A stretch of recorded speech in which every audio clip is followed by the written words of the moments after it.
সবাই ভালো আছেন তো? আমিও ভালো আছি। আজ আপনাদের আমি সদরঘাটে লঞ্চ টার্মিনাল এবং একটা লঞ্চের উপর ছাদে উঠে আপনাদের সবটা ভ্রমণ করে দেখাবো। আশা করি শেষ পর্যন্ত থাকবেন। যথারীতি আমরা দুই বন্ধু সকাল সকাল চলে আসছিলাম সদরঘাটে লঞ্চ টার্মিনালে। দুই বন্ধু লঞ্চের ভিতর ভ্রমণ করব বলে ও কোনো জায়গায় যাওয়ার উদ্দেশ্যে না, শুধু লঞ্চের উপরে ছাদে উঠে ওই বুড়িগঙ্গা নদীর দৃশ্যগুলো এবং আশেপাশে যে লঞ্চগুলো আছে সেইগুলো দেখব বলে। এখন আমরা দুই বন্ধু প্রথমে সদরঘাটে লঞ্চ টার্মিনালে চলে আসার পরে দুইজন বন্ধু 10 20 টাকা দিয়ে দুইটা টিকিট ক্রয় করলাম, এন্ট্রি ফি। আপনারাও আসলে এই প্রথমে এই এন্ট্রি ফি 10 টাকা দিয়ে আপনি এই লঞ্চে ঘাটে প্রবেশ করতে পারবেন। তারপর আমরা ওই একটা লঞ্চের কাছ থেকে অনুমতি নিয়ে দুই বন্ধু ওই লঞ্চের ছাদে উঠলাম।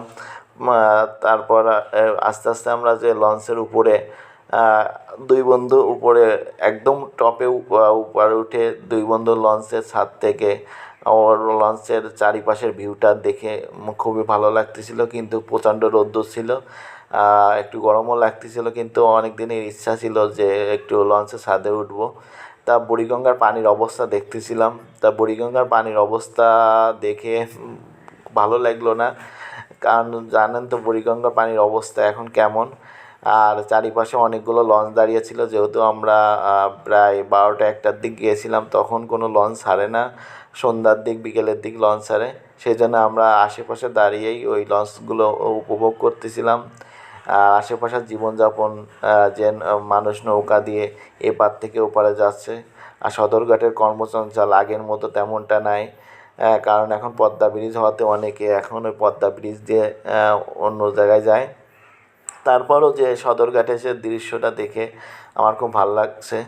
আশা করি আপনিও আসবেন। ভালো থাকেন সবাই, সুস্থ থাকেন। নেক্সট অন্য কোনো সময় অন্য কোনো ভিডিওই দেখা হবে। Bye bye.